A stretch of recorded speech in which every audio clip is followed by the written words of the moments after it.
केनि मजा हा केनि मजा दा माबायदि मोनदों आंखौ दहाय जावनाया हा र' आंबो आरोबाव जावनाय निउस फरायबावगोन। क'क्राझारनि सासे सिख्लाया आन्डारपेन्ट बायनो हायिनि गामि खाथिनि सासे सेंग्रानि आन्डारपेन्ट सिखाव खालामदों।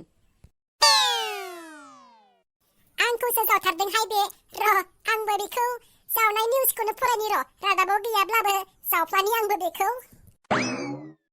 बाक्सा डिस्ट्रिक्टनि सासे सेंग्राया जेबो खामानि दामानि मावालासिनो ओरैनो बिमा बिफानि सायाव जागारबाय थानायनि थाखाय लाव बेगर बेराम जादों। दा माबायदि मोनदों आंखौ जावबाय थानाया हा? र' नों आंखौ जावदोंना नोंखौबो नै जावनोसै आं। नों आंखौ खदालसे जावदोंब्ला आं नोंखौ खदालनै खदालथाम जावथारगोन आं नै। सासे गोसोम बन्दी सिख्लाया सिख्ला समाव मेकआप खालामै खालामै गुफुर खालामनानै सासे गुफुर सेंग्राजों हाबा जादोंमोन।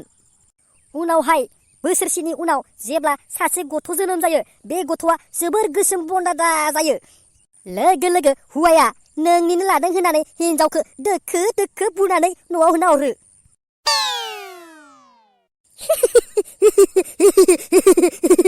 दा माबायदि मोनदों दा माबायदि मोनदों आंखौ जावनाया आंखौ जावबाय थानाया?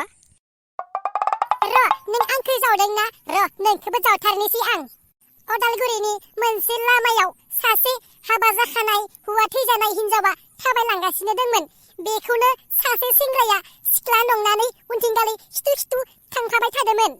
मिथिनाय बायदिब्ला हिनजावनि बैसोआ 60 बोसोर माने बुरैथारखाबायमोन। बेखौनो सेंग्राया सिख्ला साननानै उनथिंहाय खिथु खिथु खालामनानै आइ लाभ इउ होनो। लोगो लोगो हौवा थैजानाय बुरै हिनजावाबो उनथिं नायहरनानै आइ लाभ इउ टु होनो। आरो बे हौवाजों लोगो लोगो फैफाखायो आरो जायगायाव थानाय मानसिफोरा बे हौवानो हमनानै हरो। सेंग्राया हौवा थैजानाय बुरै हिनजाव होनना मिथिनानै नाङा नाङा होनदोंमोन। उनाव पाब्लिकानो आइ लाभ इउ होननायखाय बेखौ जायगानि मानसिफोरा लोगो लोगो हमनानै हरफाखायो। दा माबायदि मोनदों आंखौ जावबाय थानाया? र' नोंखौ बिखा गोरबोआव हाबनाय बायदि जावथारगोन र'। चिरां जिल्लानि सासे सिख्लाया बांगाल हौवाजों खुदुमलायबाय थानायावनो खिथुथिंगालै माबा फिलौ ओंखारदों।